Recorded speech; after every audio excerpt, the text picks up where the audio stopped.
नमस्कार मित्रों, मैं डॉक्टर राधाकृष्ण इजी सॉल्यूशन पे आपका स्वागत है। आपसे सबसे पहले रिक्वेस्ट है कि यदि अभी तक आपने मेरे चैनल को सब्सक्राइब नहीं किया है तो सब्सक्राइब भी कर लें और उसके बेल आइकन को प्रेस कर लें ताकि मेरा हर वीडियो आपको सहजता से उपलब्ध हो सके। हम सब जानते हैं कि प्राकृतिक खेती का, जैविक खेती का मुख्य आधार हमारी देसी गाय है। वैसे कई देशों में या कई स्थानों पर यहाँ देसी गाय, हमारे देसी गाय उपलब्ध नहीं है।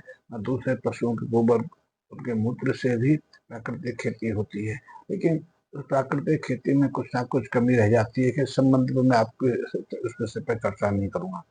तो प्राकृतिक खेती का मुख्य आधार देसी गाय है। देसी गाय में भी मुख्य आधार गाय का गोबर है, गौमूत्र है, गाय का दूध है, छाछ है। ये बहुत महत्वपूर्ण है।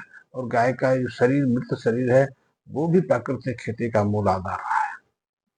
तो देसी गाय तो बहुत कम बची हैं, फिर भी जो बची हैं उनके माध्यम से न केवल हम प्राकृतिक खेती को आगे बढ़ा सकते हैं, बल्कि देसी गाय को संरक्षित करने में, उसको जीवित रखने में, गौरक्षा करने में भी अपनी महत्वपूर्ण भूमिका अदा कर सकते हैं। तो गाय के गोबर का प्रयोग हम खाद के रूप में करते हैं।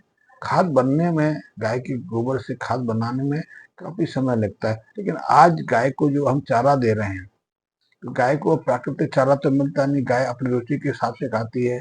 और आपने कभी अनुभव किया हो, लेकिन ये वैज्ञानिक प्रूव हो चुके हैं, अध्ययन हो चुके हैं कि हमारी देसी गाय घास के जो बहुत जो मुलायम, बहुत जो नवीन कोपलें होती है वो खाती है। हमारी गाय कभी सख्त घास का सेवन नहीं करती है। तो गाय को आप कोई भी सख्त पत्ते वाली चारा डाल देंगे तो वो अरुचि से खाती है, खाती नहीं है।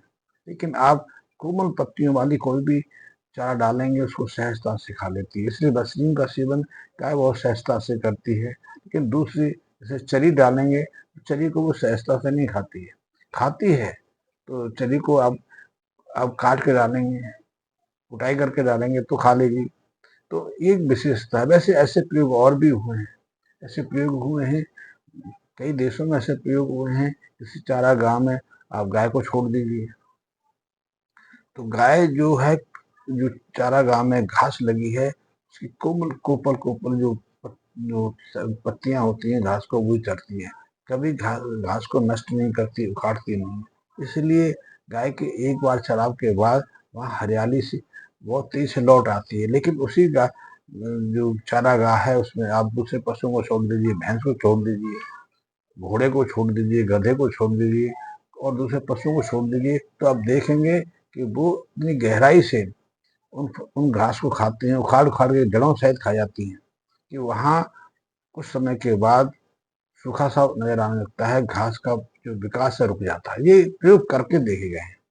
तो ऐसे में जो गाय को प्राकृतिक चारा मिले तो उसका गोबर अद्भुत खाद का रूप काम करता है। लेकिन आज हम गाय को दे रहे हैं ऐसा चारा जो उसका अरुचिकर है, उसको पसंद नहीं है। जैसे बहुत जगह हम आजकल जो जो जो चावल का पुलाव होता है, तो वो हम खाने को दे रहे हैं। चावल का पुलाव हार्ड भी होता है, कठोर भी होता है, और जो गाय उसका सेवन करती है, जब व्यवस्था में करे, उसका पूरी तरह से पाचन नहीं कर पाती है। इसी तरह हम अधिकांश महीने गाय को बाजरे की, चरी की, ज्वार की कट्टी देते हैं, तो वो भी उसको सहजता से पचता नहीं। एक बहुत बड़ी, इसीलिए गाय के गोबर का अधिकांश हिस्सा आज अपचित रूप में बाहर है। आप यदि गाय रखते हैं या किसी गौशाला में, कहीं भी आप आसपास जाके देख सकते हैं कि गाय के गोबर में अपचित सूखे चारे का हिस्सा बहुत बड़ा हिस्सा रहता है, 70-80% हिस्सा रहता है। इसलिए वो चारा, वो गोबर का ढेर महीनों तक पड़ा रहता है, उसमें किसी तरह का गठन नहीं होता, किसी तरह डिकम्पोजिशन नहीं होता, वो कभी भी पूरी तरह से खाद के रूप में रूपांतरित नहीं होता। तो उसी खाद को आज केंचुए के माध्यम से हम वर्मी कंपोस्ट बनाने का प्रयास करते हैं। लेकिन पहले जो पशु गोबर का त्याग करते थे, वो 3-4 दिन में खाद में परिवर्तन होना शुरू हो जाता था। जो हम गोबर का ढेर लगाते थे, वो 1-1.5 महीने में पूरी तरह से गोबर की खाद में रूपांतरित हो जाता था। मतलब टेम्परेचर, जो गोबर का आंतरिक टेम्परेचर है, कभी कभी 70 से 80 डिग्री बढ़ जाता था। लेकिन अब नहीं बढ़ता, क्योंकि अब डिकम्पोजिशन क्रिया नहीं होती, फर्मेंटेशन तीव्र नहीं होता है। तो पहली चीज तो, यदि उसका प्राकृतिक चारा आप गाय को देंगे तो उसका गोबर मिट्टी के लिए बहुत महत्वपूर्ण है।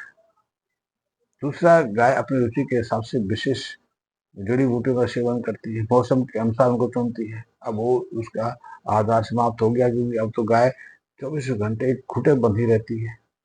या फिर आजकल हम जो दूसरी जो जर्सी गाय हैं उनको बहुत अधिक मात्रा में हरा चारा देने लगे हैं, अनाज देने लगे हैं। तो ऐसे में तो जो जर्सी गाय है, बिलाती गाय है, वो अधिकांश उनका पेट खराब ही रहता है, वो दस्त ही लगे रहते हैं, आपने कभी अनुभव देखा हो। इसीलिए उनको मिनरल्स आधारित दवाओं की बहुत जरूरत पड़ती है, जो खुराक की जरूरत पड़ती है। हमारे देसी गाय को कभी मिनरल्स आधारित जो सप्लीमेंट की जरूरत नहीं पड़ी। हाँ, दूध की मात्रा है, दूध की मात्रा क्यों घटी, वो एक प्रश्न है। मेरी दृष्टि में तो हमने पिछले 100-150 सालों में गाय पर ध्यान देना छोड़ दिया, कहीं भी क्रॉस करा दिया, कहीं से बच्चा ले लिया, इसलिए गाय की जो प्रजाति है वो गिरती चली गई। तो गाय के गोबर का, गाय के मूत्र का हमारी जैविक खेती में, प्राकृतिक खेती में बहुत महत्व है। यदि प्राकृतिक अवस्था में गाय के गोबर का प्रयोग प्राकृतिक खेती के लिए किया जाए तो उससे श्रेष्ठ खाद कोई नहीं। और गौमूत्र की बात की जाए तो गाय के गाय के मूत्र में प्राकृतिक रूप से यूरिया, फास्फोरस, पोटासियम पर्याप्त मात्रा में रहते हैं। 1823 से पहले तो पशुओं के बलमूत्र से ही यूरिया प्राप्त किया जाता था, उसी का प्रयोग खेती के लिए और कई चीजों के लिए किया जाता था। 1823 में जाके पहली बार रासायनिक रूप से आधुनिक जो यूरिया का निर्माण शुरू हुआ, फिर केमिकल फर्टिलाइजर के रूप में यूरिया हमारे तक पहुंचा। प्राकृतिक रूप से तो यूरिया का बहुत सालों से प्रयोग हो रहा है। इसीलिए हमारी परंपरा रही है अपने खेतों में पशुओं को बैठाने की, गाय के गाय के झुंड को बढ़ाने की, भेड़ बकरियों के झुंड को बैठाने की, ऊंट के झुंड को बैठाने की, क्योंकि वो बैठे वहां रहें, कुछ समय व्यतीत करें, तो गोबर का, गौमूत्र का त्याग करें, ताकि हमारी मिट्टी में काफी मात्रा में ये पोषक तत्व उपलब्ध हो सके। साथ ही गोबर के माध्यम से मिट्टी में सबसे महत्वपूर्ण मिलावट होती है, महत्वपूर्ण जो पोषक पहुंचता है वो है जीवाणु का पहुंचना।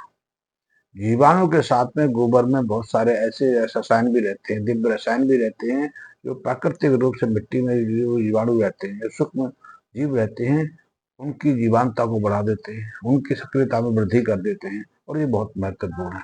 दूसरी चीज, गाय के गोबर का जो ठीक तरह से डिकम्पोजिशन हो जाता है, अपघटन होता है, तो कई ऐसे रसायन उसमें निर्मित होते हैं जो मिट्टी की उर्वरता के लिए बहुत महत्वपूर्ण होते हैं। अब के जो गोबर के खाद है उसमें वो जो जैव रसायन है न्यून मात्रा में है, बहुत कम मात्रा में उपलब्ध होते हैं। वो रसायन है ह्यूमिक एसिड है। ह्यूमिक एसिड मिट्टी में फसलों के लिए एक हार्मोन्स का कार्य करता है। वो गोबर की खाद के माध्यम से मिट्टी में पहुंचकर, मिट्टी के माध्यम से हमारी फसलों की जड़ों को पहुंचकर जो फसलों की ग्रोथ है उसको प्रभावित करता है। ऐसे फ्लोरिक एसिड है, इसी तरह ह्यूमेट पोटाशियम, ये महत्वपूर्ण जैविक रसायन है जो मिट्टी में पर्याप्त मात्रा में होने चाहिए और गोबर के माध्यम से मिट्टी में मिक्स होने चाहिए। तब तक ये नहीं रहेंगे तब तक खाद का कोई मेल मूल नहीं रहता। इसीलिए आज जो रासायनिक खेती करते हैं, आप कहीं भी चले जाइए पूरी दुनिया में, बात भारत की नहीं कर रहा, आप कहीं भी चले जाइए, तो आज रासायनिक खेती करने वाले, मॉडर्न खेती करने वाले किसान भी काफी मात्रा में पशु का गोबर, पशुओं के मूत्र का प्रयोग अपने खेती में रासायनिक खादों के साथ करते हैं। बहुत महत्वपूर्ण है, हम भी करते हैं। हमारे यहाँ बताया जाता है कि आप गन्ना लगा रहे हैं, गेहूं लगा रहे हैं, चावल लगा रहे हैं, आप कॉटन लगा रहे हैं, साग सब्जियां लगा रहे हैं, तो कहते हैं कि उस खेत की तैयारी के समय आप 10 से 15-20 टन के तक गोबर का खाद मिट्टी में डाल दो, उसको सिंचाई कर दो हल्की, ऐसा का। अब मूत्र तो मिलता नहीं, यदि मूत्र मिल जाए तो और अद्भुत। लेकिन ये बहुत महत्वपूर्ण चीज है, क्योंकि गाय के मूत्र है, एक गाय एक साल में, यदि वो ब्याई गाय है तो एक साल में करीब 1.5 बोरी के आसपास यूरिया दे देती है। आधी बोरी से ज्यादा तो फास्फोरस दे देती है, पोटाशियम दे देती है, जिंक दे देती है, दूसरे जो आवश्यक पोषक तत्व है प्रदान कर देती है।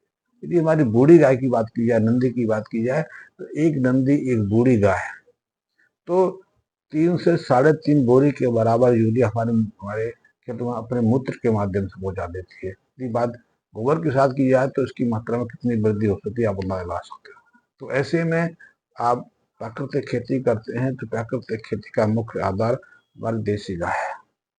तो अब इस वीडियो का अगला हिस्सा मैं कल आप तक पहुंचाने का प्रयास करूंगे। आप मेरे वीडियो को देखते रहिए। आपके मन में कोई जिज्ञासा है, कोई प्रश्न है, कोई शंका है, कोई जानना चाहते हैं, पूछना चाहते हैं, तो इस संबंध में मेरे मैसेज बॉक्स में आप बिना बेहिचक निसंकोच कोई भी प्रश्न दे सकते हैं। साथ में फ़ोन नंबर भी दे सकते हैं, ताकि मेरा हर वीडियो मैं आपके हर प्रश्न का सहजता से समाधान कर सकूं, उत्तर दे सकूं। धन्यवाद मित्रों।